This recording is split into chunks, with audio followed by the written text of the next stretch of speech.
Everyone, स्वागत आप सभी का डीएलएड की सेकंड क्लास में।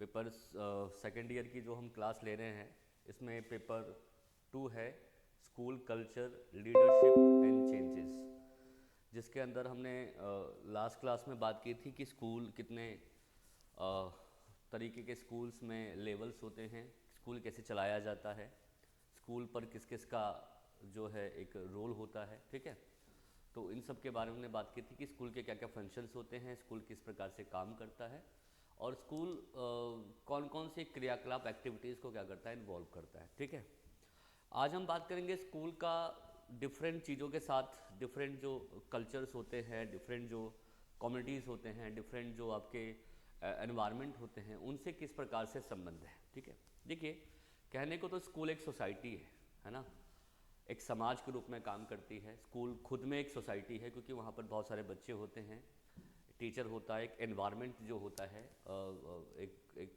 ग्रुप एनवायरनमेंट कह सकते हो आप, एक सोशल एनवायरनमेंट आप कह सकते हो, क्लास के अंदर या स्कूल के अंदर होती है, जहाँ पर हम एक दूसरे से सीखते हैं, है ना, और एक दूसरे के जो बिहेवियर से हमारा डेवलपमेंट होता है, एक दूसरे से के क्या नाम है आपके कुछ एटीट्यूड या कुछ भी ऐसा पॉजिटिव चीज़ें होती है जो हम सीखते हैं। हालांकि ज़रूरी नहीं कि हम पॉजिटिव चीज़ ही सीखें, हम नेगेटिव भी सीख लेते हैं, लेकिन कहीं ना कहीं ग्रुप हमें सिखाने में क्या करता है, हेल्प करता है। तो एजुकेशन हमारी ऐसी चलती है, और शिक्षा में अगर आप बच्चे को अच्छा एजुकेशन देना चाहते हैं या फॉर्मल एजुकेशन की शुरुआत करते हैं तो वो स्कूल से ही होती है। ठीक है, और आपको मैंने बताया भी था लास्ट क्लास में कि school is a you can say कि एक very big agency for socialization, सबसे बड़ी एजेंसी कहलाती है वो सामाजिकरण की। सबसे ज़्यादा जो बच्चे का डेवलपमेंट होता है वो स्कूल से ही होता है, सामाजिक विकास जो होता है बच्चे का स्कूल से ही होता है। ठीक है, जितना अच्छा बच्चे को हम स्कूल देंगे, बच्चे का उतना ही अच्छा क्या होगा, बच्चों का डेवलपमेंट होगा। तो स्कूल एजुकेशन बच्चों को मिलना चाहिए जिससे कि बच्चे सीखे समझे और बच्चों का अच्छे तरीके से क्या हो, डेवलपमेंट हो, उनकी एजुकेशन का डेवलपमेंट हो, उनकी बिहेवियर का डेवलपमेंट हो, उनकी पर्सनैलिटी का डेवलपमेंट हो। ये सब जो होता है वो हमारा स्कूल से होता है। ठीक है, इसलिए आज जो हमारी एजुकेशन है, जो आज भी हमारी नई नई पॉलिसीज़ बन रही है, वो स्कूल एजुकेशन पर ज़्यादा ही फोकस करती है, कोशिश करती है कि मैक्सिमम बच्चे स्कूल में आएँ और वो जो अपनी बेसिक एजुकेशन है वो लेके जाए, और जो सोशल इमोशनल स्किल्स होती हैं, कॉग्निटिव स्किल्स होती हैं, या बच्चे का जो होलिस्टिक डेवलपमेंट होता है वो स्कूल से हो पाए। ठीक है, तो ये था। आज हम पढ़ने जा रहे हैं, आज जो है हम बात करेंगे रिलेशनशिप क्या है support organization and their schools. देखो, सपोर्ट ऑर्गेनाइजेशन और स्कूल का क्या संबंध है, इसके बारे में आज हम बात करेंगे। तो पेज नंबर ये दिया हुआ है 8 पे। ठीक है, तो आज का जो हमारा टॉपिक रहेगा, पहले हम बात करेंगे रिलेशनशिप बिटवीन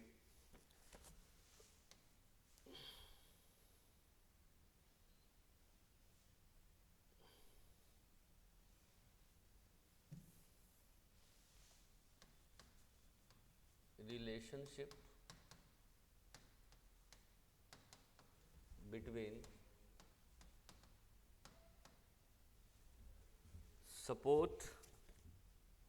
सपोर्ट ऑर्गेनाइजेशन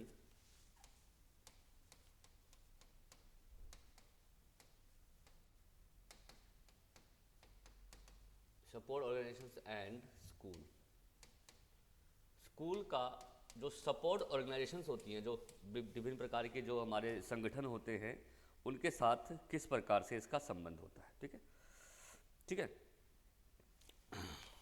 तो सबसे पहले आप देखें इसको, तो हिंदी में लिखेंगे इसको समर्थन ऑर्गेनाइजेशन, समर्थन संगठन एवं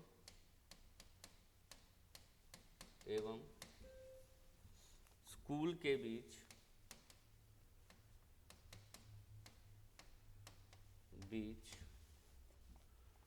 संबंध। ठीक है, समर्थन संगठन एवं स्कूल के बीच में क्या संबंध है। पेज नंबर ये दिया हुआ है हिंदी वाली बुक में, पेज नंबर 8 पे दिया हुआ है।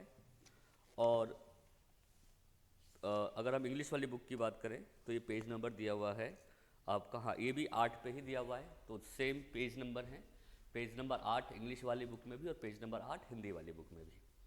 अब देखो लिखा भी हुआ है कि सबसे पहले हम बात करेंगे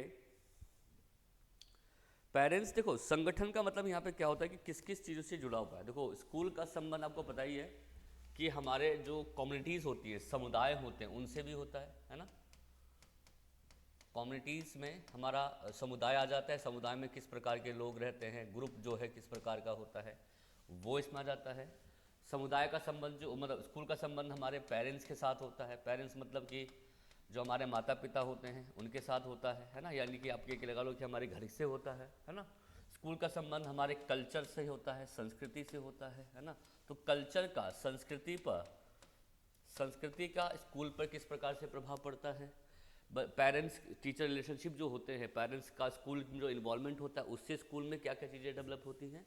और जो समुदाय होते हैं, डिफरेंट समुदाय होते हैं, उनका स्कूल के साथ किस प्रकार से संबंध होता है, इसके बारे में हम क्या करेंगे, बात करेंगे। इनफैक्ट हम इन सब चीज़ों को स्कूल में लेके आएँ, इससे क्या होगा कि बच्चों को डिफरेंट प्रकार के कल्चर के बारे में पता लगेगा, डिफरेंट प्रकार की कम्युनिटीज़ के बारे में पता लगेगा। और एक टीचर और पेरेंट्स का जो एक रिलेशनशिप होता है जो कि बहुत ज़रूरी होता है, ताकि हम बच्चे के डेवलपमेंट को अच्छे तरीके से बना पाएँ और मजबूत कर पाएँ। तो अगर हम चाहते हैं कि एक अच्छा एनवायरनमेंट बच्चे को मिले या एक बच्चे को अच्छे तरीके से बच्चा सीखे, तो हमें इन जो समर्थन संगठन होते हैं, सपोर्ट ऑर्गेनाइजेशंस होती हैं, उनको हमें स्कूल के अंदर क्या करना चाहिए, इन्वॉल्व करना चाहिए, ताकि उनका अच्छे तरीके से डेवलपमेंट हो पाए। ठीक है, तो इस पर देखो डेफिनेशन दी है, बहुत ही अच्छी डेफिनेशन दी गई है इसके अंदर। एक कहते हैं प्रोफेसर केजी सैदेन नाम के व्यक्ति हैं, जिन्होंने कहा था लोगों का स्कूल लोगों की आवश्यकताओं और समस्याओं पर आधारित होना चाहिए। उनका पाठ्यक्रम उनके जीवन का ही संग्रह हो, उनकी कार्यविधि अधिकांश उन्हीं के अनुरूप हो। यह सब उन बातों के प्रतिबिंब करे जो सामुदायिक जीवन के लिए विशिष्ट एवं महत्वपूर्ण होते हैं। यानी कि मैंने तो ये है कि समुदाय के साथ हमें जोड़ना चाहिए बच्चों की शिक्षा को, ताकि समुदाय के साथ अगर जुड़ेगा तो बच्चे आसपास जो भी समुदाय बनते हैं, जो हमारे कम्युनिटीज़ बनते हैं, उनका कहीं ना कहीं बच्चे की शिक्षा पर इम्पैक्ट पड़े और बच्चा क्या कर पाए, अच्छे तरीके से सीख पाए। ठीक है, तो ये होना चाहिए। अब इम्पैक्ट क्या पड़ता है कम्युनिटी का स्कूल के ऊपर, अब हम बात करने जा रहे हैं। पेज नंबर दिया भी हुआ है, क्या इम्पैक्ट पड़ता है। इम्पैक्ट ऑफ स्कूल और impact of community in school. हमारी जो पहले हम समुदाय की बात करेंगे, जो कम्युनिटी होती है उसका इम्पैक्ट स्कूल पर किस प्रकार से पड़ता है। ठीक है, समुदाय एक लोगों का समूह कह सकते हो, ग्रुप कह सकते हो, जो कि डिफरेंट कल्चर का होता है या डिफरेंट प्रकार के एरिया का होता है। वो लोगों का समूह जो है, वो जो ग्रुप जो है, उसी को हम कम्युनिटी कहते हैं। एक किसी कल्चर को लेकर एक कम्युनिटी हो सकती है, और कोई प्रोफेशन कोर्स को लेकर कोई प्रोफेशनल जो काम होता है उसको लेकर कोई कम्युनिटी हो सकती है। जैसे हमने देखा होगा कि लोग किसानी करते हैं, फार्मिंग करते हैं, तो फार्मर्स का जो समूह है वो एक कम्युनिटी हो गया। कुछ लोग डॉक्टरी करते हैं या हॉस्पिटल वगैरह में रहते हैं, वहाँ पर जो इलाज किया जाता है, तो वो जो एरिया है वो एक कम्युनिटी हो गया। तो डिफरेंट जाति धर्म के लोग, जिन लोग के प्रोफेशनल लोग जो होते हैं, जो काम करते हैं डिफरेंट तरीके, तो वो कम्युनिटी का ही पार्ट होता है। उसको मैं अगर एजुकेशन में लेके आए, तो हम जैसे मान लो कि मैं आर्मी के बारे में आपको पढ़ा रहा हूँ, सीधी सी बात है, और आर्मी के कुछ लोगों के साथ मैं आपकी एक इंटरव्यू करवा रहा हूँ, तो वो आर्मी पूरी कम्युनिटी है, मतलब वो आर्मी को प्रेजेंट कर रही है। तो एक कम्युनिटी मतलब कि एक ऐसा एरिया जो कि किसी पर्टिकुलर चीज़ पर काम करता है, वो अब उसको अगर हम स्कूल में लेके आते हैं तो उसका इम्पैक्ट कहना कि स्कूल में एजुकेशन में होता है, और बच्चे उन सब कम्युनिटीज़ के बारे में सीखते हैं और उनका जो होता है अच्छे तरीके से डेवलपमेंट जो है वो हम कर पाते हैं। तो ये बेसिकली किया इसलिए जाता है कि बच्चों का एक सर्वांगीण विकास हो सके, बच्चे का एक होलिस्टिक डेवलपमेंट हो सके, बच्चे हर तरीके से क्या कर पाए, सीख पाए। ठीक है, तो क्या रोल है, पहला इम्पैक्ट है दिया हुआ है इसके अंदर, बुक देख सकते हैं आप लोग कि पेज नंबर 8 पे ही दिया हुआ है। ठीक है, और अगर हम देखें पेज नंबर 11 पे दिया हुआ है, क्या नाम आपका, हमारी जो हिंदी वाली बुक है उसके अंदर समुदाय का विद्यालय पर क्या प्रभाव पड़ता है। तो पहला है सांस्कृतिक प्रभाव, है ना। विद्यालय शिक्षा के उद्देश्य में पाठ्यक्रम उस समुदाय की संस्कृति को प्रभावित करती है जिसमें वो स्थित है। मतलब कम्युनिटी, जिस ऑब्वियस में क्या कम्युनिटी कल्चर को भी कह सकते हैं। तो कम्युनिटी अगर हम अच्छी मिलती है तो हमें डिफरेंट प्रकार के कल्चर के बारे में जानने को मिलता है, रिचुअल्स के बारे में जानने को मिलता है, कस्टम्स के बारे में जानने को मिलता है कि एक जो समूह हैं उसके क्या कल्चर्स हैं, क्या कस्टम हैं, क्या रीति रिवाज हैं। तो ऑब्वियसली बात है कि जो कम्युनिटी को इन्वॉल्व करते हैं तो हमें डिफरेंट कल्चर के बारे में पता लगता है, डिफरेंट कल्चर के बारे में पता लगता है, यानी कि हमें डिफरेंट प्रकार की जो संस्कृति होती है उसके बारे में हमें पता लगता है। तो पहला पॉइंट तो ये है कि डिफरेंट कल्चर को प्रेजेंट करने में हमारी हेल्प करती है ये, है ना। अब देखो दूसरा पॉइंट ये है कि जब हम बाहर की सोसाइटी को, कम्युनिटी को स्कूल में इन्वॉल्व करते हैं, उससे हमारा पॉलिटिकल इन्फ्लुएंस होता है, यानी कि हमें राजनीतिक ज्ञान भी मिलता है। पॉलिटिकल इन्फ्लुएंस, आपको पता ही है कि हमारे देश में राजनीतिक क्रियाकलाप होते हैं, स्टेट लेवल पर भी और सेंट्रल लेवल पे भी।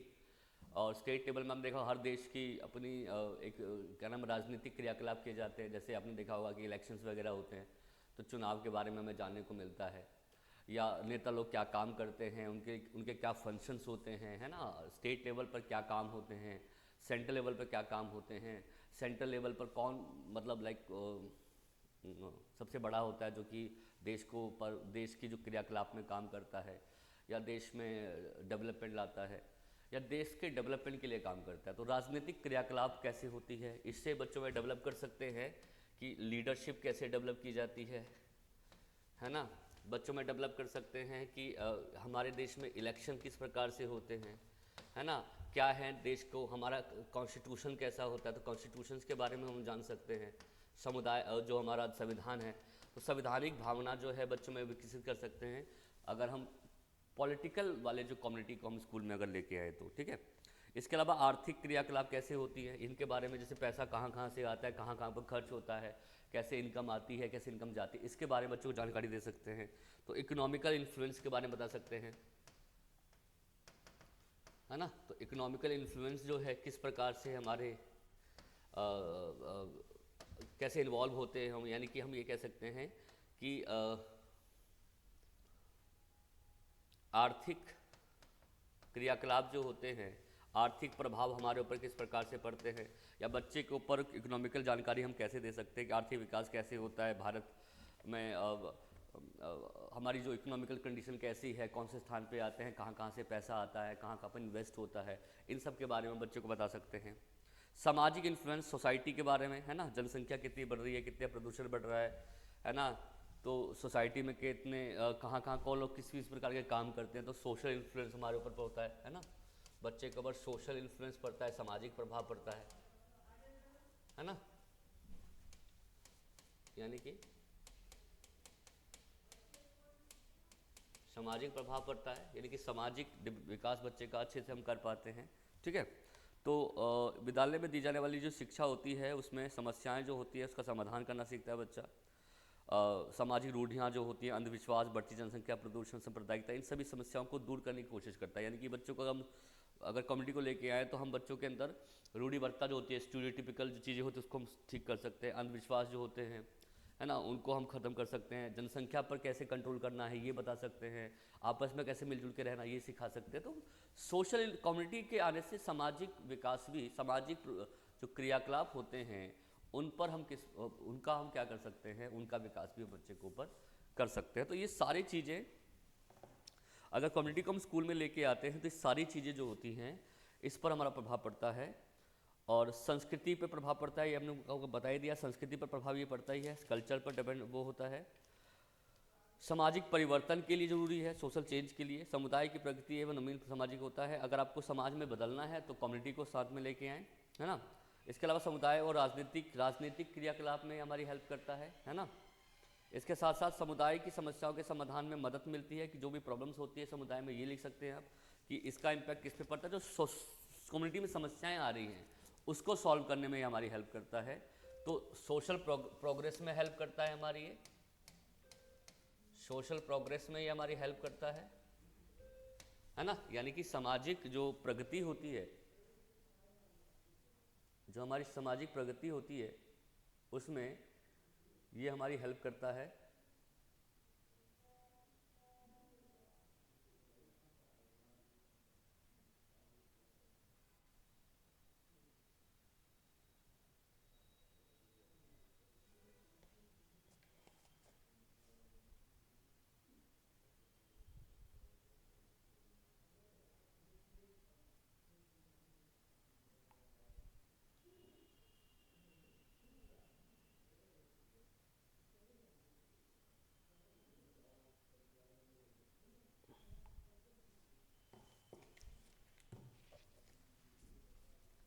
ठीक है।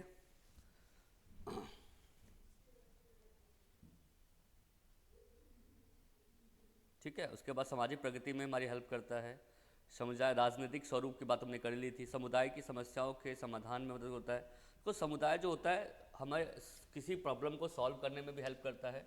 तो समुदाय किस प्रकार से हेल्प करता है, एक तरह के प्रॉब्लम को क्या करने में, सॉल्व, जो भी सामुदायिक समस्याएं होती है वो समस्या को किस प्रकार से हमें सॉल्व करना है, समस्या का किस प्रकार से हमें समाधान करना है, इसमें भी हमारी क्या करता है, ये हेल्प करता है। तो ये हमें सोशल प्रॉब्लम को सॉल्व करने में भी हेल्प करता है और हमें, ठीक है, और हमें बहुत सारे क्रियाकलाप करने में, है ना। नीड ऑफ कम्युनिटीज़, जो हमारी समुदाय की नीड्स है उसको जानने का हमें मौका मिलता है कि समुदाय की क्या क्या नीड्स है। नीड ऑफ कम्युनिटी के बारे में पता लगता है हमें, है ना। नीड ऑफ कम्युनिटीज़, है ना, जो कम्युनिटी होती है, समुदाय की जो नीड होती है, इसके बारे में हमें जानना होता है ना। तो समुदाय की आवश्यकता जो होती है उसको हमें जानने की जो है ये हेल्प करता है। तो समुदाय कहीं ना कहीं, अगर समुदाय को हम स्कूल में लेके आते हैं, कम्युनिटी को स्कूल में लाते हैं, तो बहुत सारे डेवलपमेंट बच्चे के हम कर सकते हैं, बहुत सारे क्रियाकलाप हम बच्चे करवा सकते हैं और बहुत सारी चीज़ें बच्चों को हम क्या कर सकते हैं, सिखा और पढ़ा सकते हैं। अब हम आते हैं कि विद्यालय व समुदाय के जो संबंध हैं वो कैसे हम अच्छा कर सकते हैं, सुधार कैसे सकते हैं। देखो ये तो हमने बात की कि समुदाय का प्रभाव कैसे किसकी जगह पर पड़ता है, कौन कौन से समुदाय हम अगर स्कूल में लेके आएँ तो हम कैसे इन्फ्लुएंस पड़ता है, ये हमारे सोशल एटमॉस्फेयर पर प्रभाव डालती है, ये राजनीतिक क्रियाकलाप यानी कि पॉलिटिकल इश्यूज़ पर काम करती है, बहुत सारे एरिया पर क्या करती है, काम करती है। ठीक है, अब हम बात करते हैं कि अगर हमें अच्छा समुदाय का निर्माण करना है, अगर हमें अच्छे समुदाय का विकास करना है, तो हमें कौन कौन से एरिया पे काम करना पड़ेगा या कैसे हम समुदाय और स्कूल के संबंधों को सुधार सकते हैं। तो हम बात करें how to improve relationship between school and community. School और कम्युनिटी जो होती है उसके संबंधों को हम किस प्रकार से और अच्छा कर सकते हैं। ये तो हमने इम्पैक्ट बताया कि कम्युनिटी का स्कूल पे क्या इम्पैक्ट पड़ता है, किस किस एरिया में इम्पैक्ट पड़ता है। अब हम बात करेंगे विकास में समुदाय के संबंधों को कैसे सुधारा जा सकता है, how to improve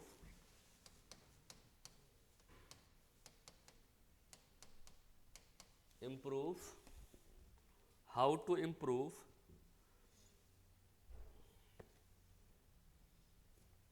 relationship between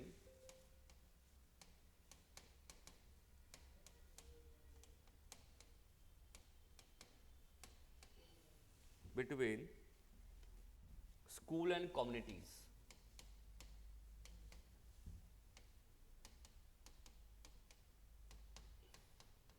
community और स्कूल के बीच में क्या संबंध होता है या संबंध को कैसे इम्प्रूव कर सकते हैं, सुधार कैसे सकते हैं। संबंध की बात तो हमने कर ली कि बहुत अच्छे संबंध होते हैं। अब हम बात करेंगे इन संबंधों को हम कैसे सुधार सकते हैं, कैसे इसके अंदर हम इम्प्रूवमेंट ला सकते हैं। ठीक है, तो सबसे पहला है समुदाय से ऐतिहासिक स्थानों का उपयोग, है ना, हम कैसे ला सकते हैं। हम ऐतिहासिक जो हिस्टोरिकल चीज़ें होती है, जैसे हिस्ट्री हमारी बहुत पुरानी बताई, हिस्ट्री का ज्ञान हम इस हिस्टोरिकल नॉलेज को और अच्छा कर सकते हैं with the help of community knowledge, है ना। तो ये समुदाय के ऐतिहासिक स्थानों का उपयोग कैसे किया जाए, है ना। जो ऐतिहासिक स्थान होते हैं, जैसे आपने देखा होगा स्मारक वगैरह होते हैं, बहुत सारी जगहें होती है, प्लेसेस वगैरह होते हैं, उनके बारे में हम जानकारी बच्चों को दे सकते हैं क्लासरूम के अंदर। तो समुदाय से ऐतिहासिक स्थानों का उपयोग होता है। Utilization of historical places of community, पहला क्या है,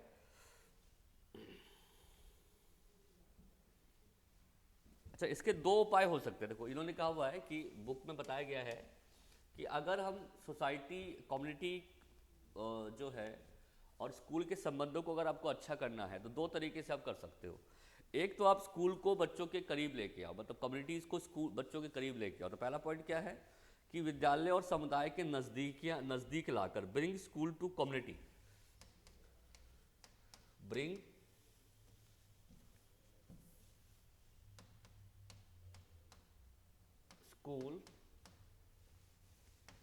स्कूल टू कम्युनिटी, कम्युनिटी के करीब लाकर आप ये ऐसा काम कर सकते हो कि यानी कि आप स्कूल को और कम्युनिटी जो होती है, या तो स्कूल को कम्युनिटी पे लेके जाओ या कम्युनिटी को स्कूल तक लेके आओ, तो ये आप कर सकते हो। यानी कि स्कूल को जो विद्यालय को समुदाय के नज़दीक लाकर, है ना, समुदाय तक लेके जाओ उसको, ये कर सकते हो आप।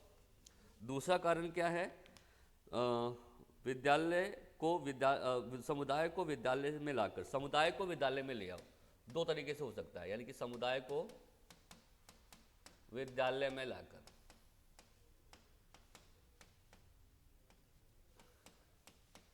देखो दो तरीके से कर सकते हैं, है ना। या तो हम स्कूल को समुदाय में ले जाए, स्कूल को हम समुदाय के नजदीक ले जाए,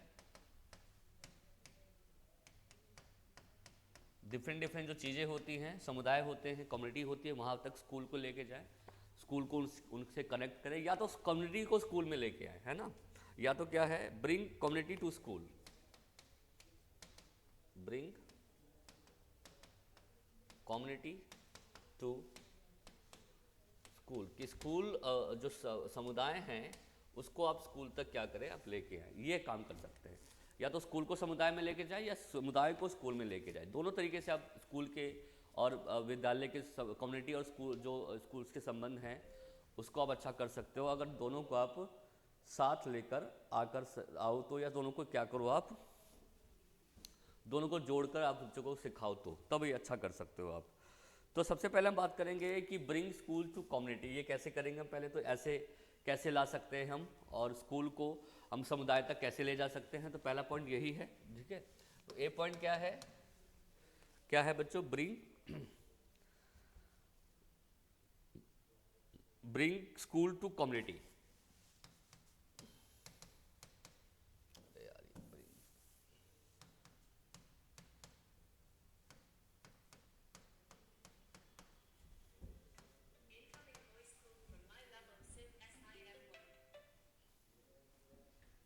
ब्रिंग स्कूल टू कम्युनिटी,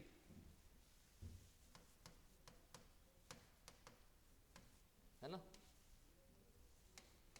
विद्यालय को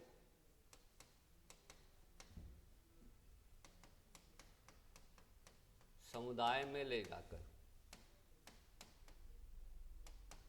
कैसे आप समुदाय में ला सकते हो और कैसे विद्यालय और समुदाय के संबंधों को आप क्या कर सकते हो, अच्छा कर सकते हो। सबसे पहले जो है वो है utilization of history places of community. विद्यालय द्वारा बच्चों को दी जाने रही शिक्षा में प्रभावशाली बनाने के लिए महत्वपूर्ण ऐतिहासिक स्थानों का उपयोग किया जाना चाहिए। यस, देखिए, जो अगर आप चाहते हो कि स्कूल को हिस्ट्री से, हमें कम्युनिटी से जोड़ना है, तो हिस्टोरिकल प्लेसेस के बारे में बच्चे को जानकारी दो, ये कहा जाता है ना। तो क्या कह रहा है, यूटिलाइजेशन ऑफ, पहला पॉइंट क्या हो सकता है, utilisation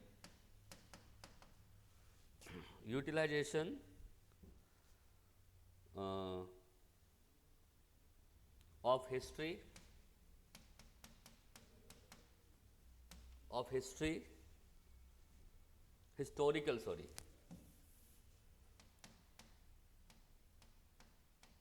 historical places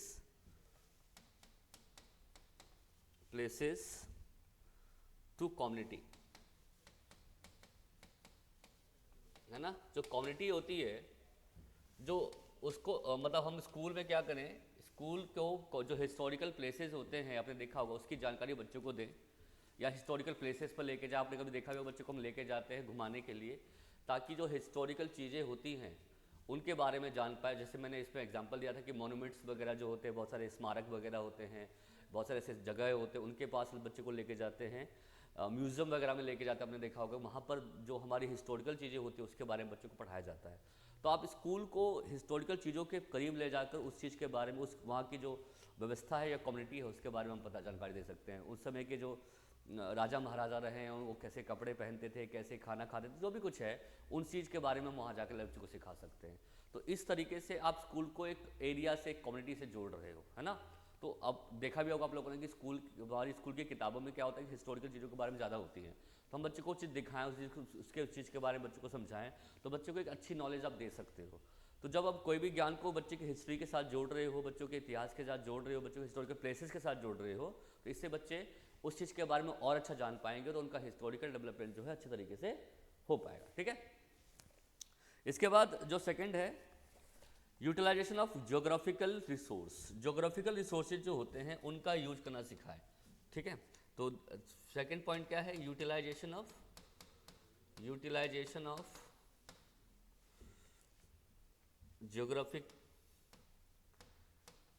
geographical resources, है ना। जियोग्राफिकल रिसोर्सेज जो होते हैं, जैसे आपने देखा होगा भौगोलिक जो क्या नाम है स्थान होते हैं, जैसे समुदाय के पास आपने देखा होगा कि बहुत सारी फैक्ट्रीज होती हैं, बहुत सारी नदियाँ होती हैं, झील होती है, इन सब के बारे में बच्चों को पढ़ाया जाए या वहाँ ले जाया जाए। बहुत सारे रिवर्स आपने देखे होंगे, बहुत सारे लेक वगैरह आपने देखे होंगे, तो उन सब के बारे में बच्चों को बताया जाए, है ना, या उन सब के पास बच्चे को ले जाया जाए, स्कूल को ले जाया जाए, तो बच्चे सीख सकते हैं जो डिफरेंट प्रकार के हमारी कम्युनिटी हैं, है ना, नेचुरल कम्युनिटीज़ वगैरह जो होती हैं उनको, है ना। तो इन सब के महत्वपूर्ण संसाधन हैं। यदि विद्यालय बच्चों को नहीं वहाँ ले जाता है तो इसके वह दिया जाए कि ज्ञान व्यवहारिक रूप से कैसे होता है, तो ये बच्चों को एक रियल नॉलेज हम दे सकते हैं।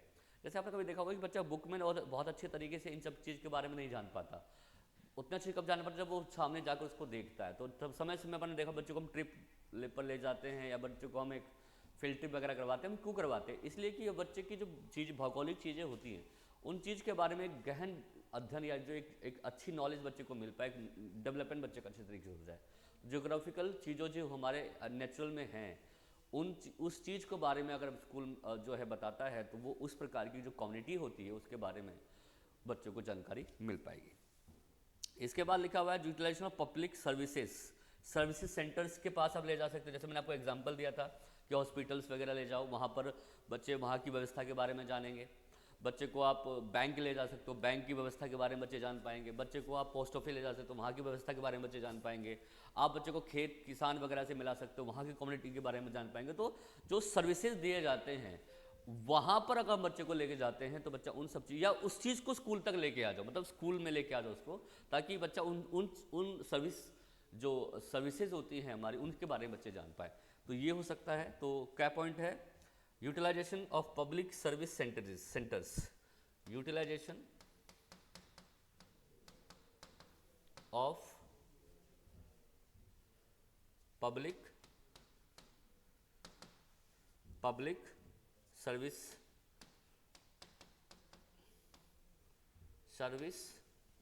सेंटर,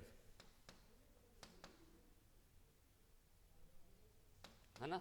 तो ये क्या कहता है, ये कह रहा है कि भाई जनसेवा संस्थानों का उपयोग करना, जैसे जिसमें आ जाते हैं डाकघर, बैंक हो गया, कम्युनिकेशन सेंटर जो होते हैं हमारे, दूरसंचार केंद्र होते हैं, बिजली घर होते हैं, इसके अलावा जनसेवा हो जाता है, जहाँ पर जनसेवा होती है उन सब चीज़ को पास बच्चों को ले जाया जाए और उसको बताया जाए कि भाई ये लोग क्या क्या काम करते हैं, इनका क्या फंक्शंस है। तो ये भी कम्युनिटीज़ हैं बच्चे, ये भी कम्युनिटीज़ होती हैं जिसके बारे में जानकारी देकर बच्चों को डिफरेंट प्रकार के जो रिसोर्सेज होते हैं, सर्विस सेंटर्स होते हैं, सर्विस जो कि दिए जाते हैं उनके बारे में जानकारी दे सकते हैं। तो बच्चों को क्या पता कि भाई इलेक्ट्रिक काम कहाँ से आता है, बच्चों को क्या पता कि मतलब लाइक पैसा कहाँ जमा होता है। तो बच्चे को हम अगर वहाँ पर लेके नहीं जाएंगे, उन चीज़ के बारे में नहीं बताएंगे बच्चों को, बच्चे को जानकारी नहीं मिल पाएगी। तो आप स्कूल को या बच्चों को उस कम्युनिटी तक लेके जाओ, उस एरिया तक लेके जाओ जहाँ पर बच्चे उस चीज़ के बारे में जान पाए। और हम कोशिश भी करते हैं कि बच्चे को बुक्स में जो किताबें बच्चों को दी जाती है उस बुक्स में भी उस प्रकार की जानकारी बच्चे के पास हो, ताकि वो एब्स्ट्रैक्ट नॉलेज उसके बारे में क्या कर सके, प्राप्त कर सके। ठीक है। उसके बाद है प्रशासनिक संस्थान, यूटिलाइजेशन ऑफ एडमिनिस्ट्रेशन। जैसे इसमें हमने बताया था मैंने जो डिफरेंट प्रकार के जो हमारे वो होते हैं गवर्नमेंट के, जो न्यायपालिका होती हैं, विधान सभा होते हैं, संसद होते हैं, पार्लियामेंट्स होते हैं, इनके बारे में जानकारी बच्चों को मिलनी चाहिए। तो इसको बोलते हैं सोशल सर्विस प्रोग्राम्स हो सकते हैं, या utilization of administrative institute, utilization of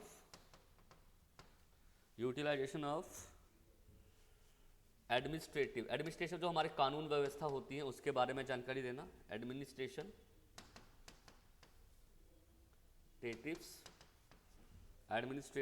institutes, है ना, जो हमारे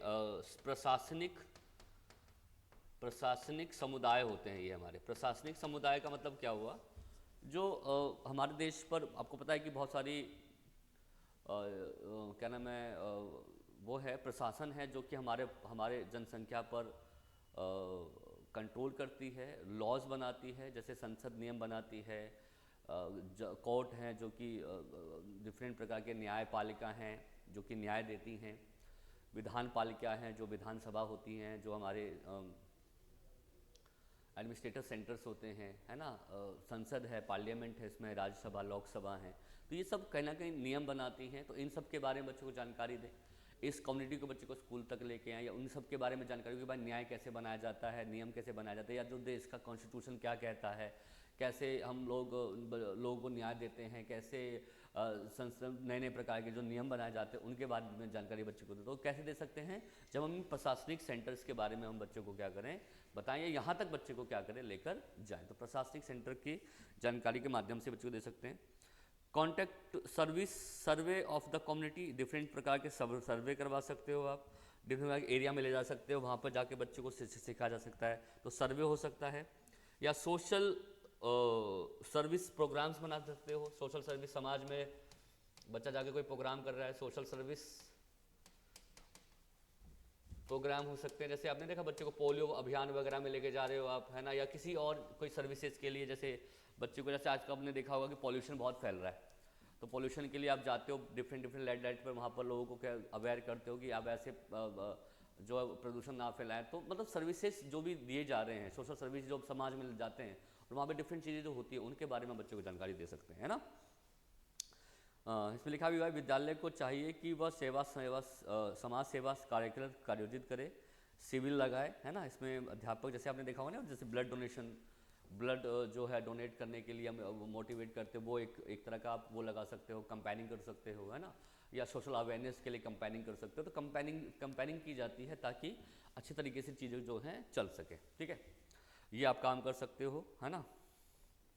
कॉन्टेक्ट टू पेरेंट्स से कांटेक्ट कर सकते हो, कांटेक्ट टू पेरेंट्स के साथ संपर्क कर सकते हो। यानी कि पेरेंट्स मतलब क्या होता है कि अभिभावकों से डायरेक्ट मिल सकते हो। तो अभिभावक भी तो एक तरह की समुदाय ही है, एक तरह की एक ऐसा एरिया है जहां से बच्चे सीखते हैं। तो अभिभावकों के साथ आप क्या कर सकते हो, संपर्क कर सकते हो, है ना, आप उनसे कांटेक्ट कर सकते हो, ठीक है। शैक्षिक नाटकों और अन्य कार्यक्रम में, है ना, ऑर्गेनाइजेशन ऑफ एजुकेशनल प्लेज, आप ये कर सकते हो, स्कूल के अंदर ही ऑर्गेनाइजेशन कर लो आप, कि बच्चे को डिफरेंट प्रकार के नाटक, ड्रामा वगैरह के बारे में जानकारी, जैसे आपने देखा बहुत सारे कल्चरल एक्टिविटीज़ कराई जाती हैं, है ना, वहाँ बच्चे को इन्वॉल्व किया जाए, बच्चा उसके बारे में जान पाए, डिफरेंट प्रकार के स्टेट के क्या कल्चर्स होते हैं, क्या रिचुअल्स होते हैं, वो जानकारी आप बच्चे को स्कूल के अंदर दे सकते हो, या वहाँ तक बच्चे को लेकर जा सकते हो आप किसी कार्यक्रम के अंदर, है ना। तो ये काम कर सकते हो आप। जैसे organization of education place, organization of educational place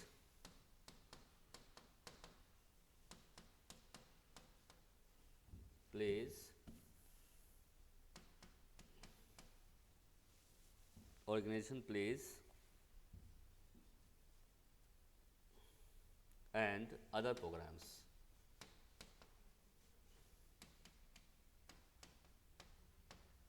ठीक है, तो अदर प्रोग्राम आप कर सकते हो। जैसे एग्जांपल के लिए लिखा हुआ है यहाँ पर, जैसे सामाजिक कुरीतियाँ, अंधविश्वास संबंधी जो बुराइयाँ होती हैं, नाटक वगैरह, नुक्कड़ नाटक पर ले कर सकते हो। स्वास्थ्य के प्रति अवेयरनेस डेवलप करें, हमने देखा बहुत सारे नुक्कड़ नाटक दिए जाते हैं जिसमें डिफरेंट प्रकार के अवेयरनेस डेवलप की जाती है। पानी के प्रति अवेयरनेस, रूढ़िवादिता जो होती है, ब्रूम में बच्चों को मार दिया जाता है पेट के अंदर, उसके प्रति अवेयरनेस आप नाटक के थ्रू कर सकते हो। तो बच्चों को अवेयरनेस मिलेगी इन सब क्रियाकलाप नाटक के द्वारा या ड्रामास के द्वारा। तो ये सब तरीके से बच्चों को अच्छी नॉलेज दे सकते हो, डिफरेंट तरह के पॉलिटिकल इश्यूज़ में इन्वॉल्व करके, भौगोलिक क्रियाकलाप में इन्वॉल्व करके जो होती हैं, या हिस्टोरिकल प्लेसेस पर बच्चे को ले जाकर हिस्टोरिकल चीज़ों के बारे में बताकर, डिफरेंट कल्चर के बारे में बताकर आप बच्चे को अंदर अवेयरनेस डेवलप कर सकते हो, और कम्युनिटी को और स्कूल के करीब आप ले जा सकते हो, या स्कूल को कम्युनिटी के करीब जो है आप ले जा सकते हो। अब आते हैं दूसरा मुद्दा कि आप कम्युनिटी को स्कूल में कैसे लाया जाए। पहले था हमने स्कूल को कम्युनिटी तक लेके गए थे, स्कूल को हम कम्युनिटी क्रियाकलाप जो होते हैं वहाँ तक ले गए थे। अब हम बात करते हैं कि समुदाय को विद्यालय में कैसे लाया जाए। बी पार्ट कौन सा है, how to bring community to school, how to bring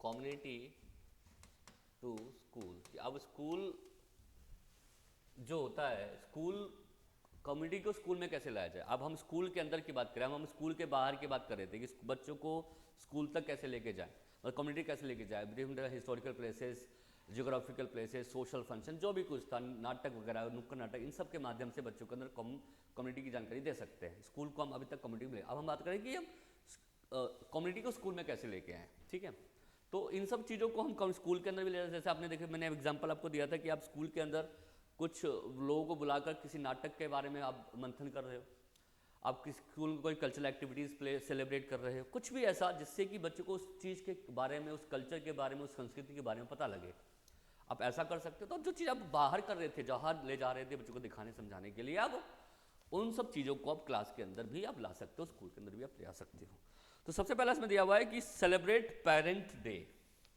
parent day जब हम मनाते हैं, पेरेंट डे मनाया जाता है, आपने देखा होगा स्कूल में, अभिभावक दिवस क्यों मनाते हैं, ताकि पेरेंट्स का क्या रोल हमारे जीवन में है। तो बच्चों को जानने को मिलेगा इंपॉर्टेंस ऑफ पेरेंट्स, कि हमारे लिए जो अभिभावक होते हैं, फैमिली होती है, वो हमारे लिए क्यों ज़रूरी है। तो आप पेरेंट्स डे मनाकर आप बच्चों को पेरेंट्स की वैल्यू एंड पेरेंट्स के जो उत्तरदायित्व होते हैं, रिस्पॉन्सिबिलिटी होते हैं, वो हमारे लिए क्या कर रहे हैं, क्या करते हैं, उनके बारे में आप बच्चों को बता सकते हो। तो अभिभावक दिवस मनाना, अभिभावक दिवस मनाना, है ना, ये कर सकते हो आप, है ना। इसके बाद लिखा हुआ है to avail the service of the member of communities, है ना। जो ये वाली पॉइंट अभी मैंने कितनी बार डिस्कस किया है, टू अवेल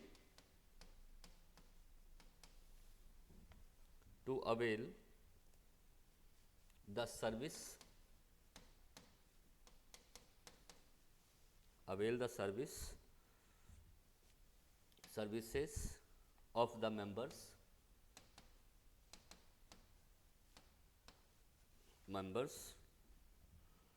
of community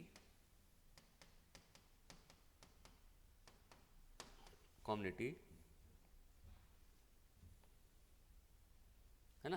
तो इसमें क्या है, मैंने आपको कहा था ना कि जो समुदाय की जो चीज़ें होती हैं, समुदाय के सदस्यों की सेवाएं प्राप्त करना, जो समुदाय बनाए गए हैं, समुदाय के सदस्यों की क्या करना, सेवाएं प्राप्त करना, है ना, ये कर सकते हो आप। जैसे इसमें दिया हुआ है कि मैंने क्या कहा, जैसे आप बच्चों को बैंकिंग सिस्टम के बारे में बताना चाहते हो कि बैंक किस प्रकार से काम करता है, लोन कैसे देता है, तो आप बैंक का कोई एम्प्लॉय है, उसको आप स्कूल में ले आ सकते हो, उनसे इंटरव्यू करवा सकते हो।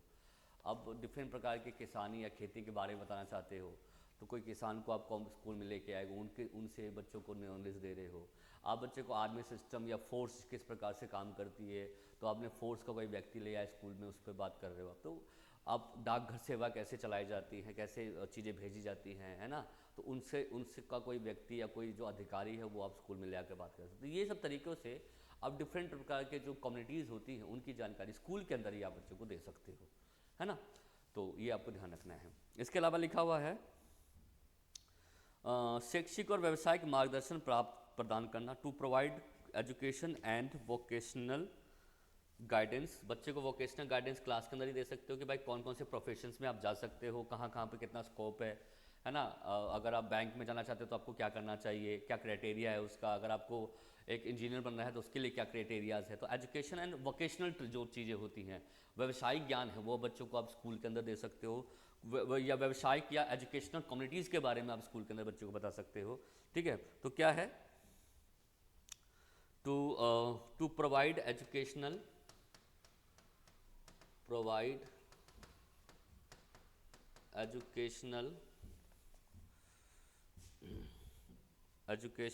And vocational guidance.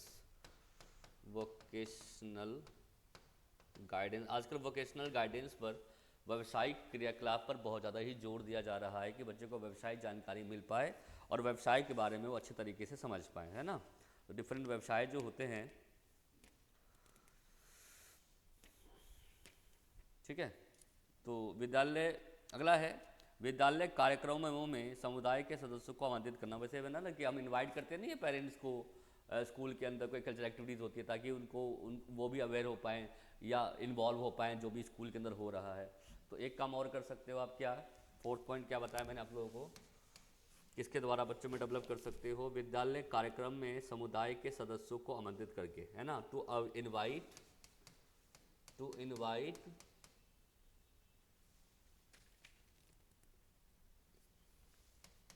Invite the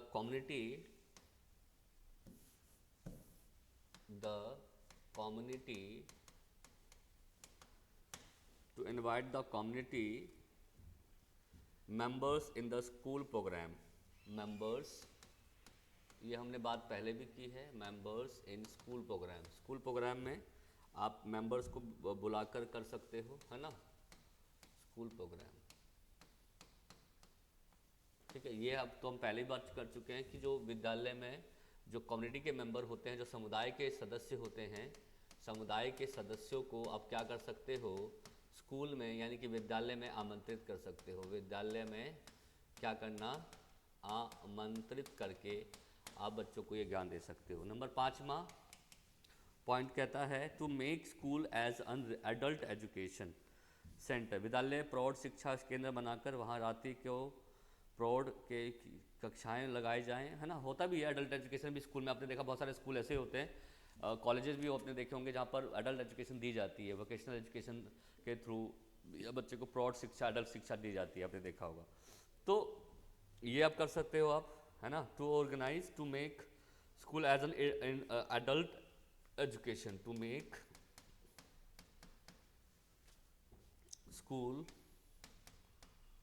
age adult education, है ना, एडल्ट एजुकेशन के रूप में मना सकते हो। एडल्ट एजुकेशन को आप स्कूल में फिर सेलिब्रेट कर सकते हो। और राष्ट्रीय पद्धति को कौन कौन से हैं, राष्ट्रीय पर्वों के बारे में बता सकते हो आप बच्चों को, है ना, जैसे ध्वजारोहण कैसे होता है, इंडिपेंडेंस डे, रिपब्लिक डे, इन सब के बारे में बता सकते हो। तो 6 पॉइंट क्या है, स्कूल में सेलिब्रेट करके, public celebration of national festivals, publicly, है ना, पब्लिक सेलिब्रेशन ऑफ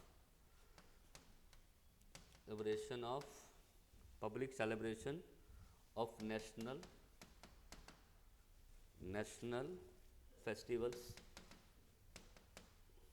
इन सब के माध्यम से जो फेस्टिवल मना सकते हो स्कूल में, हम फेस्टिवल ऑर्गेनाइज करें, है ना, जिसके माध्यम से डिफरेंट फेस्टिवल्स के बारे में, फ्रीडम फाइटर्स के बारे में, जो नेशनल जो फ्रीडम फाइटर्स रहे हैं, पैट्रियटिज्म रहे हैं, इन सब के बारे में बच्चे को क्या कर पाएँ, जानकारी दे पाए। 2 तरीके हैं, या तो हम स्कूल को लेके जाएं कम्युनिटी में, या कम्युनिटी को हम स्कूल में लेके आएँ। इन सब तरीके से हम दोनों के रिलेशनशिप में, दोनों के कनेक्शन को और पुख्ता कर सकते हैं, और दोनों की कनेक्शन होने के बाद बच्चों को बहुत सारी चीज़ें, चाहे वो फिजिकल डेवलपमेंट हो, सोशल डेवलपमेंट हो, इमोशनल डेवलपमेंट हो, सोशल डेवलपमेंट हो, सारे प्रकार के विकास अगर कर सकते हो अगर आप स्कूल को कम्युनिटी के अंदर लेकर आ जाओ, या स्कूल को कम्युनिटी में लेके आ जाओ, या कम्युनिटी को स्कूल तक लेके आओ। कुछ भी तरीके से आप बच्चों के अंदर एक चीज़ कर सकते हो, ठीक है।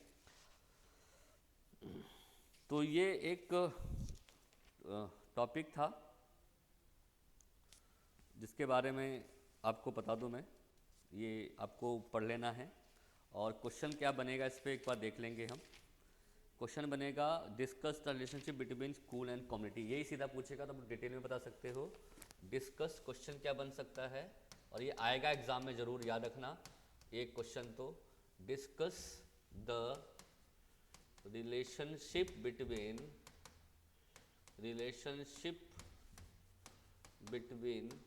स्कूल एंड कम्युनिटीज़,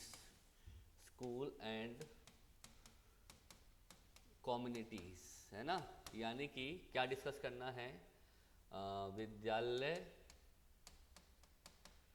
एवं समुदाय के बीच संबंधों की व्याख्या कीजिए, संबंधों की व्याख्या कीजिए। जो भी मैंने बताया है इस सब को आप डिटेल में आप बच्चे को लिखवा सकते हैं, और बच्चे को समुदाय और स्कूल के बारे में जानकारी। तो ये क्वेश्चन लगा लीजिए बच्चों, समुदाय और स्कूल के बारे में आपके एग्ज़ाम में ज़रूर पूछेगा, ये बिल्कुल ही कंफर्म बात है। तो इसको आप तैयार ज़रूर कर ले लेना इस बुक के अंदर।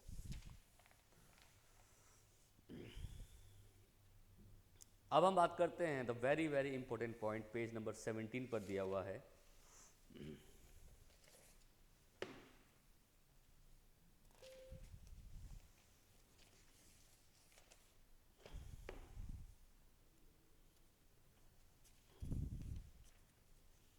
How home school partnership, very very important point, page number दिया हुआ है 16 पर इंग्लिश वाली बुक में, और पेज नंबर 17 पर दिया हुआ है आपका हिंदी वाली बुक में। तो बहुत ही इंपॉर्टेंट टॉपिक है ये भी,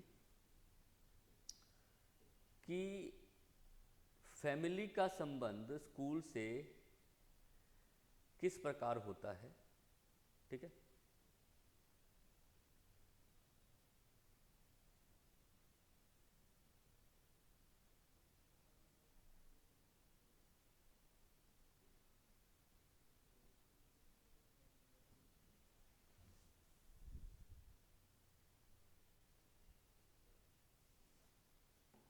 ठीक है। तो अब हम बात करने जा रहे हैं school home home school relationship. Home school relationship, देखिए घर भी एक तरह की, आपको पता ही है, कम्युनिटी का पार्ट होता है।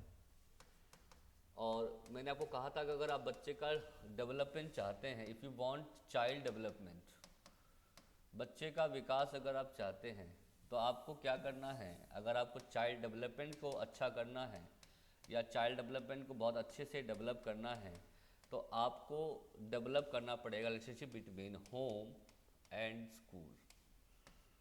ठीक है, होम एंड स्कूल का संबंध बनाना पड़ेगा आपको। देखिए बहुत सारी ऐसी बातें होती हैं जो बच्चे के बारे में केवल पेरेंट्स जानते हैं,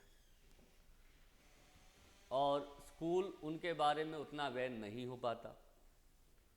और बहुत सारी ऐसी बातें हैं जो कि पेरेंट्स स्कूल जानते हैं और पेरेंट्स उसके प्रति उतने अवेयर या उतने जो हैं जागरूक नहीं होते हैं।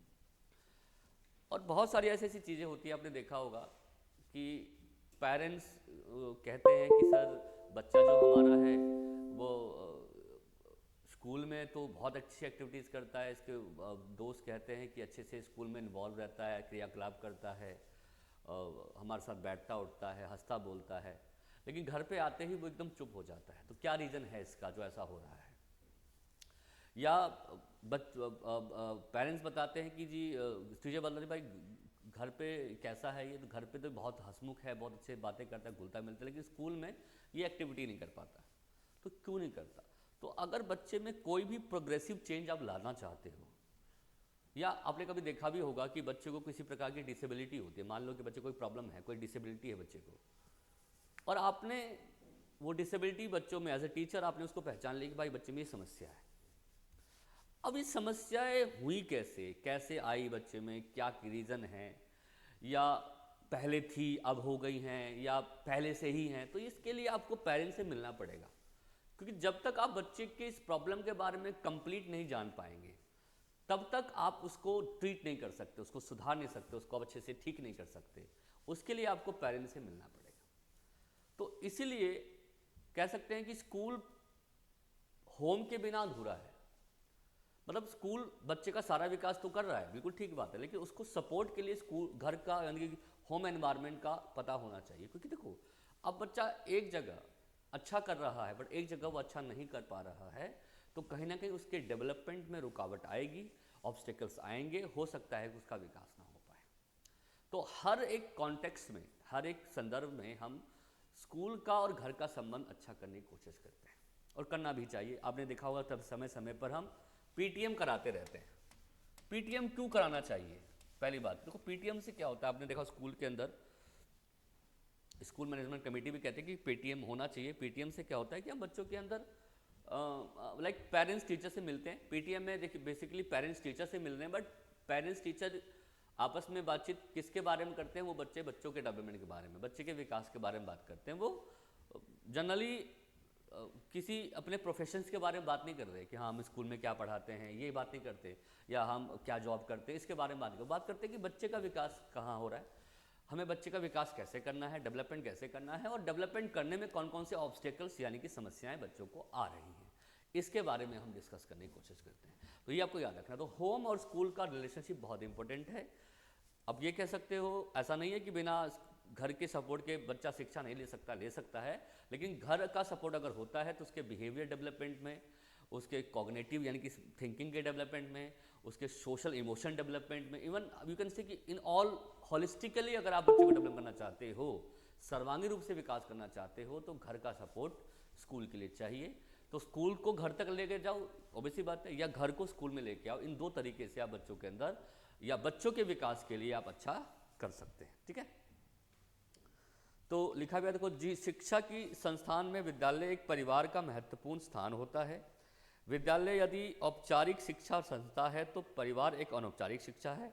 बच्चों में जिन संस्कारों की नींव रखने के कार्य परिवार करता है, विद्यालय उन्हें सुदृढ़ बनाने की कोशिश करता है। मतलब कि जो नींव आपने रखी है, देखो बेसिक नींव जो होता है, बेसिक फाउंडेशन जो होता है वो परिवार ही रखता है। जैसे बच्चों में मॉरल डेवलपमेंट, बच्चों में सोशल डेवलपमेंट पहले घर से शुरू होते हैं। आप वो कहते भी हैं कि भाई घर जो होता है, होम जो है, वो पहली प्राइमरी एजेंसी होती है बच्चे की, प्राइमरी एजेंसी ऑफ सोशलाइजेशन। उसी चीज़ को आगे कौन बढ़ाता है?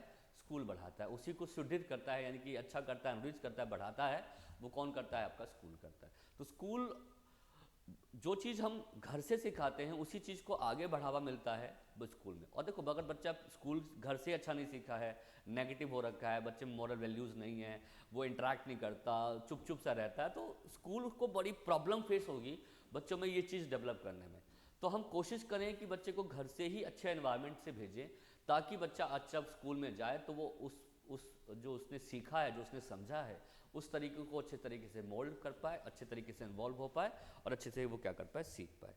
ठीक है, तो हम बात करते हैं कि आप घर को रोल ऑफ स्कूल कैसे, आप घर को स्कूल में कैसे इन संबंध को कैसे अच्छा कर सकते हो। तो होम रिलेशनशिप कैसे कर सकते हो? दो तरीके से। घर व स्कूल के सहयोग में विद्यालय की भूमिका क्या होती है, और घर और विद्यालय के सहयोग में परिवार की भूमिका क्या होती है। यानी कि देखो अगर आप दो तरीके से अच्छा कर सकते हो। अब हम बात करेंगे कि भाई अगर होम और स्कूल का रिलेशनशिप हमें बनाना है, अच्छा करना है, किसका? घर एवं विद्यालय के संबंध को बनाना है, तो इसमें घर पहले हम करेंगे विद्यालय की क्या भूमिका है, what is the role of school. Role of school क्या है? For developing good home school relationship. एक तो पर्सपेक्टिव ये है। दूसरा पर्सपेक्टिव क्या है कि भाई होम और स्कूल का रिलेशनशिप अच्छा करना है, इसके अंदर घर की क्या भूमिका है ना? दोनों की भूमिका जरूरी है ना, कि what is the role of a home, home का क्या रोल है। तो ये दोनों बात करेंगे हम, रोल ऑफ होम, और यहां पे क्या है? Role of school. ठीक है, तो हम पहले बात करेंगे कि role of school in home school relationship, है ना। तो पहले हम किसकी बात करेंगे? यही दिया हुआ है इसमें पहले। हाँ, पहला क्या है? रोल ऑफ स्कूल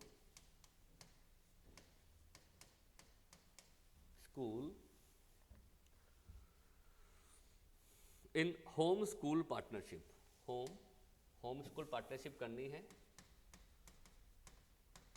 रिलेशनशिप कह सकते हो, पार्टनरशिप कह सकते हो, बात ही है, एक ही है, स्कूल पार्टनरशिप।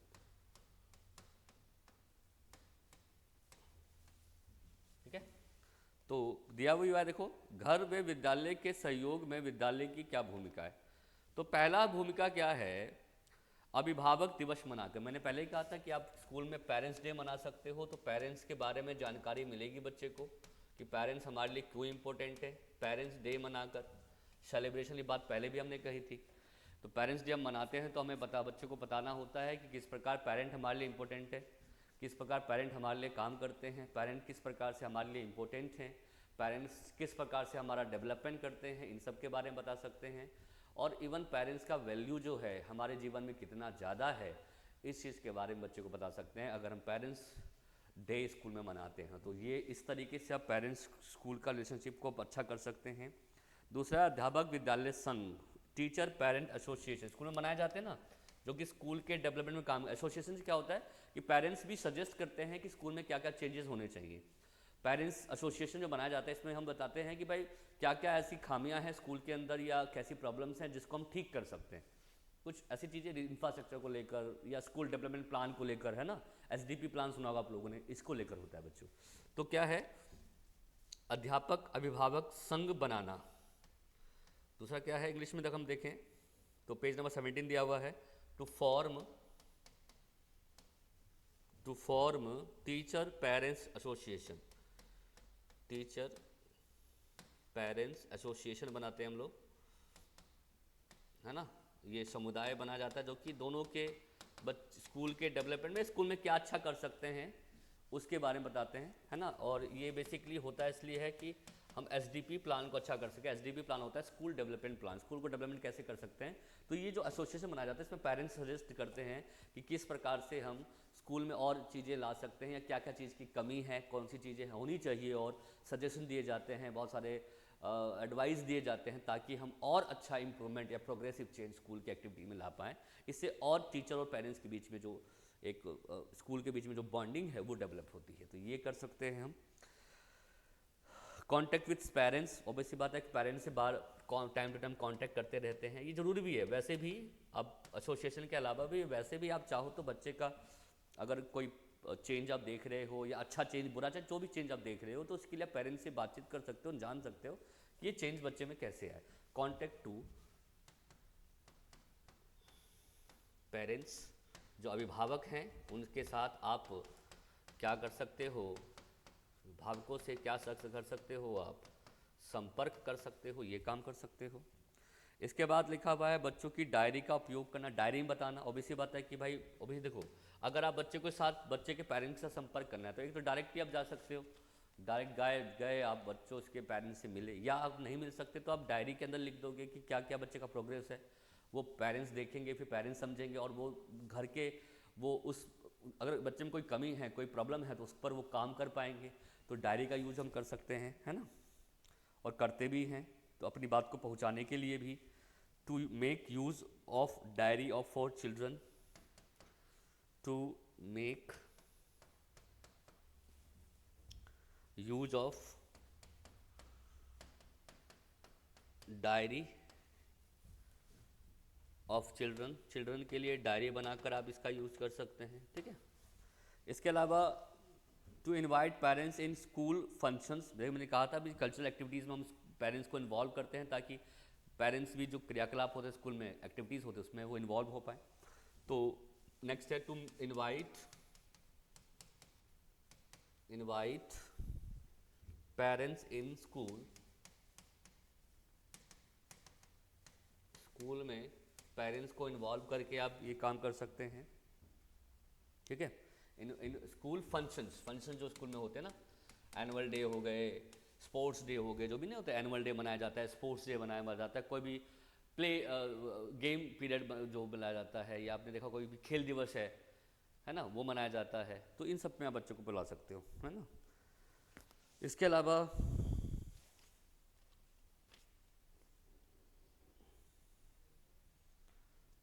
चलो ये हमने बात करी कि भाई स्कूल किस प्रकार से काम कर सकता है, ये स्कूल की क्या भूमिका है पेरेंट होम और स्कूल के रिलेशनशिप को अच्छा करने में। अब हम बात करते हैं पार्ट बी की हम बात करेंगे। पार्ट बी क्या है कि अब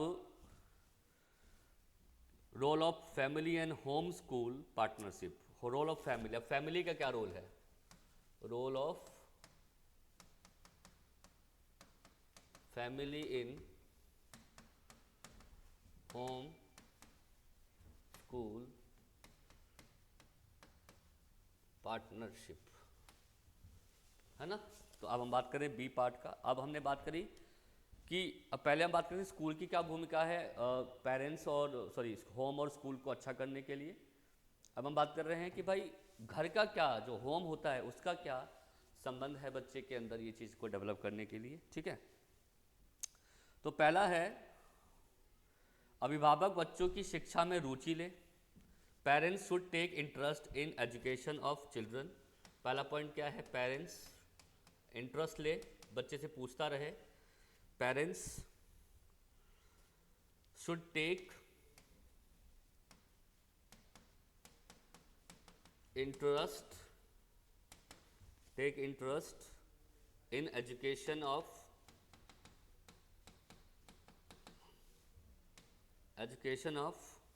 चिल्ड्रन। देखिए इसमें ना कहीं ना कहीं हालांकि हम चाहते हैं, बट कुछ के पेरेंट्स जो होते हैं आपने देखा होते हैं पढ़े लिखे नहीं होते हैं, कि पेरेंट्स का पढ़ा लिखा ना होना ना कहीं ना कहीं बच्चों के विकास के लिए भी बहुत घातक है, बहुत बुरी चीज़ है एक तरह से, क्योंकि पेरेंट्स अगर पढ़े लिखे नहीं होंगे तो पेरेंट्स बच्चों के लिए अवेयर नहीं होंगे, और अवेयर नहीं होंगे तो ऑब्वियस सी बात है कि उनको उस प्रकार का जो वातावरण है, एटमॉस्फेयर है, एनवायरनमेंट है, वो बच्चे को नहीं दे पाएंगे। तो अगर आज हमारे देश में बच्चे नहीं पढ़ पा रहे हैं या बच्चे की शिक्षा अच्छी नहीं हो पा रही है, बच्चे को स्कूल एजुकेशन हम नहीं दे पा रहे हैं, इसका सबसे बड़ा रीज़न ये है कि बच्चे के पेरेंट्स जो हैं वो पढ़े लिखे नहीं हैं।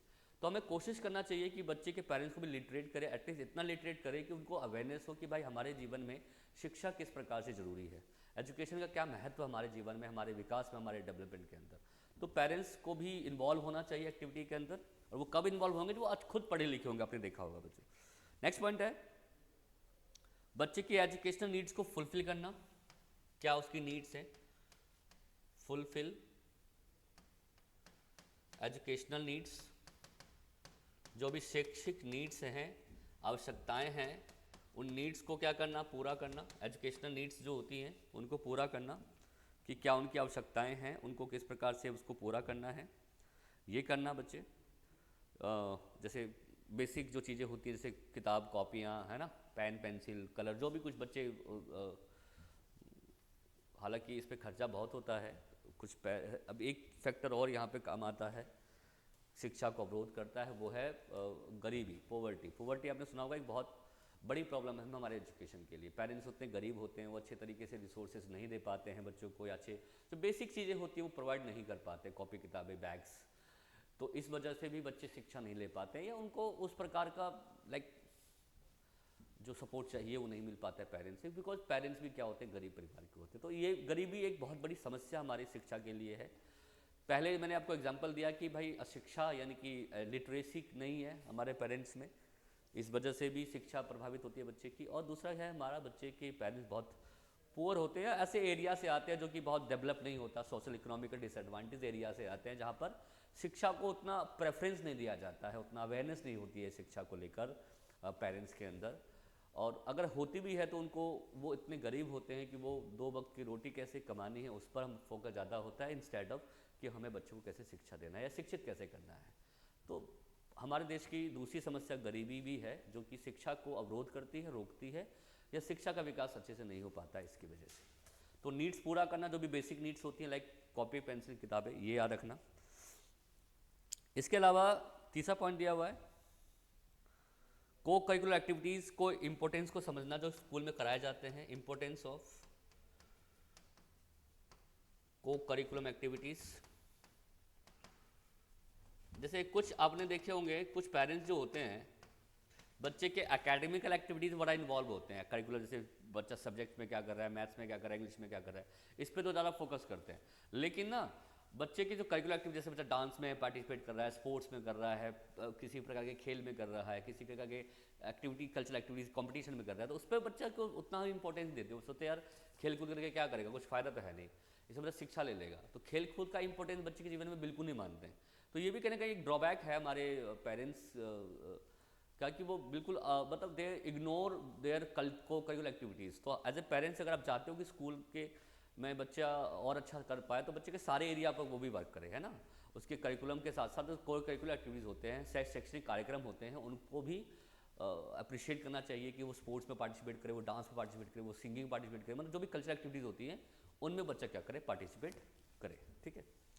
इसके अलावा to give respect to the teachers, वो सिखाएं कि टीचर को रिस्पेक्ट देना चाहिए। To give respect to teachers, teacher को रिस्पेक्ट दे, कैसा भी टीचर है उसको रिस्पेक्ट करे।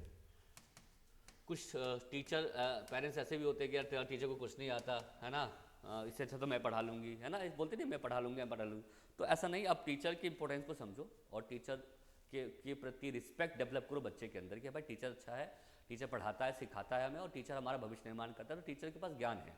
तो आप टीचर के प्रति नेगेटिविटी डेवलप मत करो, टीचर के प्रति पॉजिटिविटी डेवलप करो। आप ऐसा करना है आपको as a parents. To give importance of school report, school की जो रिपोर्ट होती है उसको इंपॉर्टेंस दें। जो भी स्कूल में बच्चे के प्रति कोई रिपोर्ट आती है उसको समझें और उसको अच्छा करें, है ना। To give report, to give report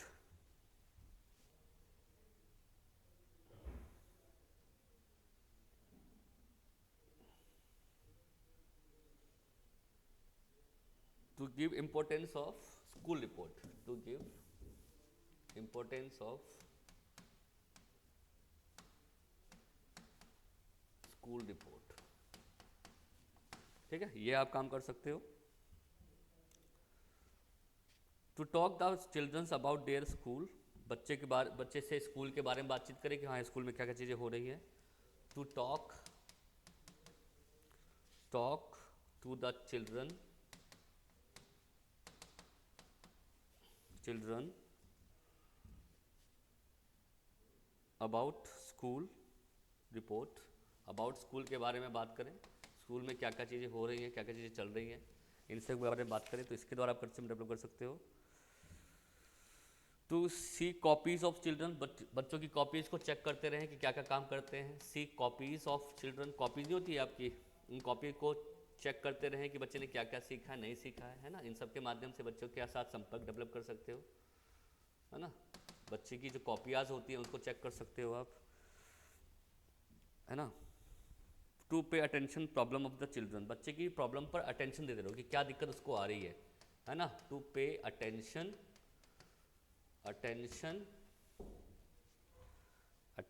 on educational problem, क्या क्या शैक्षिक समस्याएं बच्चे को आ रही हैं, कहाँ कहाँ पर दिक्कत बच्चा फेस कर रहा है, इस पर भी आप काम करते रहे। तो इन सब तरीक़ों से आप बच्चों के अंदर वो कर सकते हैं। तो पेरेंट्स और टीचर का रिलेशनशिप जो है, स्कूल का रिलेशनशिप जो है वो अच्छा कर सकते हैं। इस पर अगर आपको क्वेश्चन पूछा जाए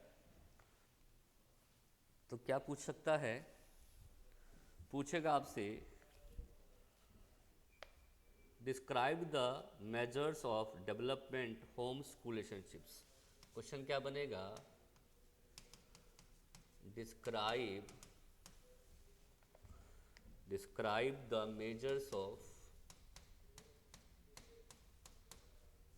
measures of school, measures of developing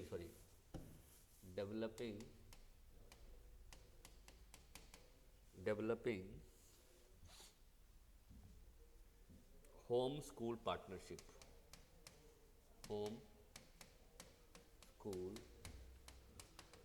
partnership. Hindi में क्या कहेंगे, विद्यालय और परिवार सहभागिता, विद्यालय एवं परिवार सहभागिता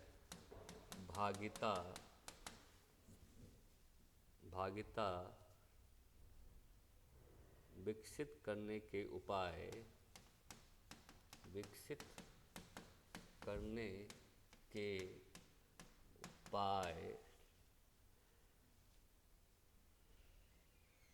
का वर्णन कीजिए, उपाय का वर्णन कीजिए। ठीक है, तो ये आपका रहेगा। नेक्स्ट जो क्लास है उसमें हम बात करेंगे स्कूल मैनेजमेंट कमेटी, एसएमसी के बारे में। ज़रूर एग्जाम में पूछ सकता है आपके एग्जाम में कि एसएमसी कैसे काम करती है, school development plan, SDP plan क्या होते हैं, स्कूल डेवलपमेंट प्लान क्या है, इन सब के बारे में बात करेंगे। स्कूल डेवलपमेंट प्लान के बारे में बातचीत करेंगे। और स्कूल मैनेजमेंट कमेटी क्या होती है, स्कूल मैनेजमेंट कमेटी जो बनाई जाती है स्कूल को मैनेज करने के लिए, इनके बारे में हम क्या करेंगे, बात करेंगे। ठीक है, विद्यालय